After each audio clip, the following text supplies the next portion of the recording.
Hey everybody, so I was looking at the planets and there is some intense stuff happening. So the moon was just in Cancer, still is in Cancer today.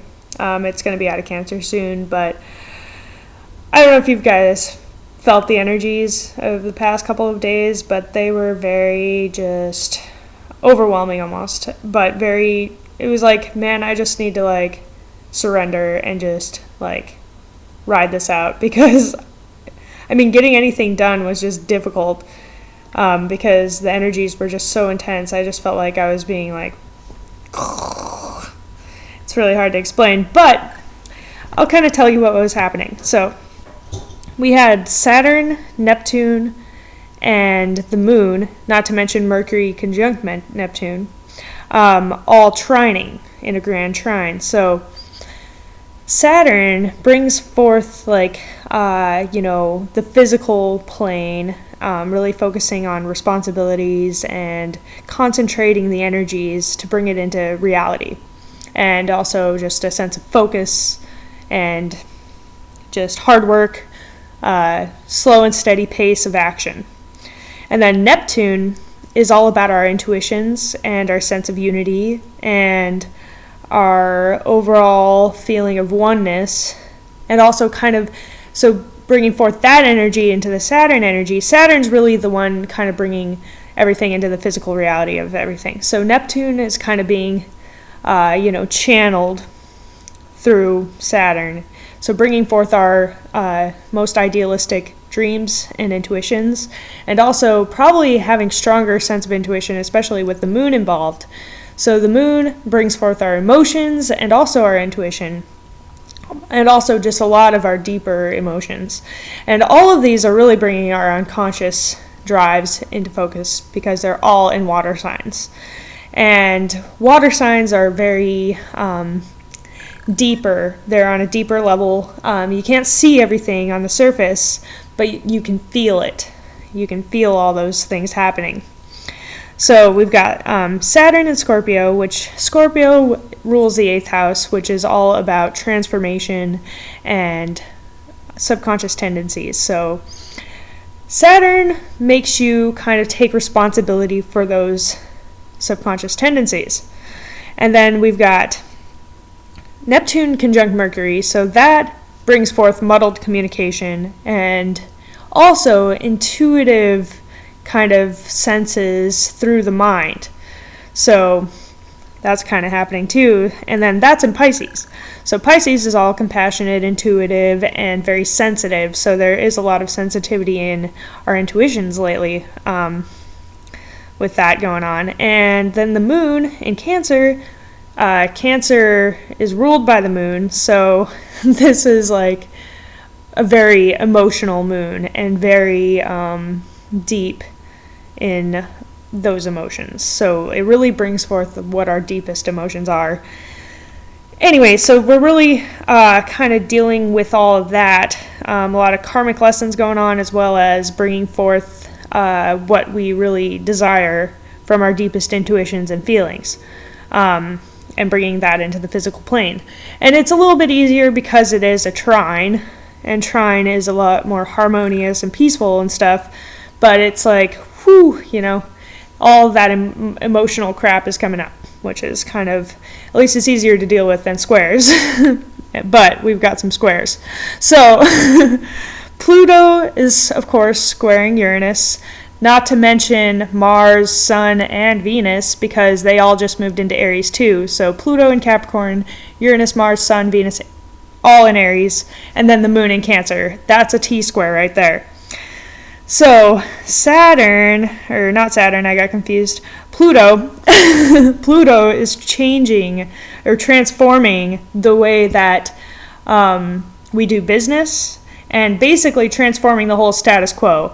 Even like authority figures, we're transforming like the way we deal with authority figures. And the thing is, this is very obvious. This has been going on for a while anyway. But if you notice, like, all of the documentaries about what's happening with our government and how it's being run, dude, Saturn and then okay, so I forgot to talk about Saturn and Pluto together. So Saturn's in Scorpio, and Pluto rules Scorpio, and then Pluto's in Capricorn, and Saturn rules Capricorn, which means they're in mutual reception. So the government is having to own up to everything that they have been doing for these past couple of decades. Well, as far as we know. And so anyway, this is such a perfect depiction of what's going on. But, so anyway, we're transforming the status quo. We're transforming the way we do business, all of that stuff, how we deal with money, and also kind of taking responsibility for our debts and our karmic debts, even. Anyway, that was just a little bit on that. Let's go back to the square. Okay, so we've got Uranus and all that crap in Aries. So we're really bringing forth new ideas and new ways to deal with revolution.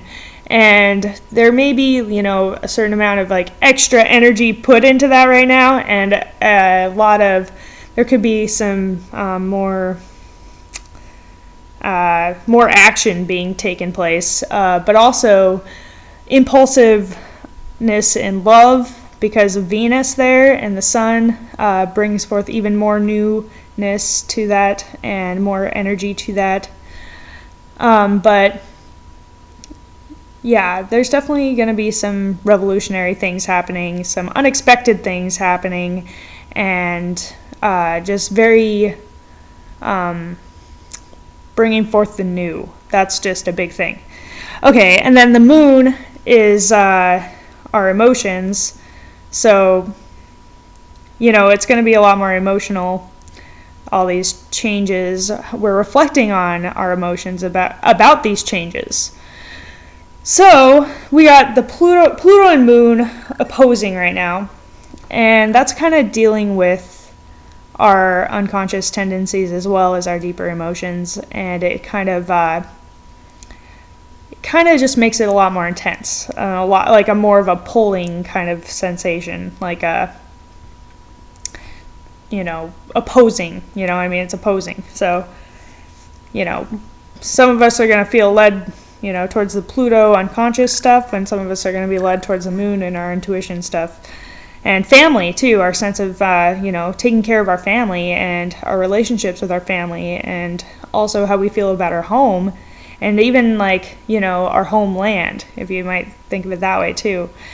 And anyway, so the main focus is actually on Uranus, Mars, Sun, and Venus in Aries, because that's what's kind of creating the bottom of the T-square. So we got the opposing, and then we got all that stuff in Aries. So all of that Aries energy is just going to bring forth a lot of impatience, impulsiveness, maybe some tempers flaring, and a lot of energy, a lot of action taking place, and especially in our love lives, especially because Mars is there and Venus is there, a lot more sexual impulsiveness possibly, or romantic impulsiveness, but also bringing forth more change.